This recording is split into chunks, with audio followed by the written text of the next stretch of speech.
Midilante, met een afkondigingsblad nummer 2022, nummer 665, que a lei que entra em vigor dia 1 de januário 2023, que chama conhecido Prestatie Management. Que nós quer pôr ênfase riba o artigo 23, que tá é artigo que tá geeft aan que a introductie de lei nova é dia 1 de januário, nós landsbesluit beoordeling politie a verval e não está vigente mais. Que como que me conhece que desde que a lei chega na vigor, nosso sistema com nosso dona beoordeling não está possível mais. Nós me seguir segundo a lei aqui está prescrever. De último tempo, nós podemos reparar que o sindicato SPA, conjuntamente com o bloco sindical, está lutando contra o governo para que a lei aqui. Me porvisa que nós não estamos contra a lei de Prestatie Management, sino com a lei que está em outro. Com o direito de nós membros e todos os ambtenares de pisotear.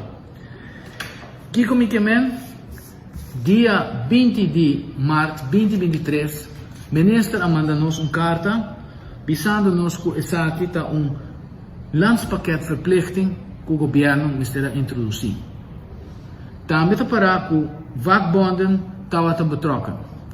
Nós estamos parte betrokken, é verdade, mas nunca o governo tem nossa opinião na consideração. Não diz invitar-nos para ter, toma nossa opinião, sinta conversar e toma a mesma decisão. Também nós podemos adiante que o Raad van Advies não tem overwegende bezwaar para que a lei aqui. Zij também outra mentira, para sobre aqui não me dilante, o rapport do Raad van Advies, qual que diz na ponto 2, que eigenlijk a lei aqui está onrealistisch e que tem weinig zorgvuldig de lei de Prestatie Management. Por último, me quero trazer também na um conhecimento que o sindicato SPA, conjuntamente com outros sindicatos, não está contra a comissão que o governo a introduzir para o cambio de lei de Prestatie Management.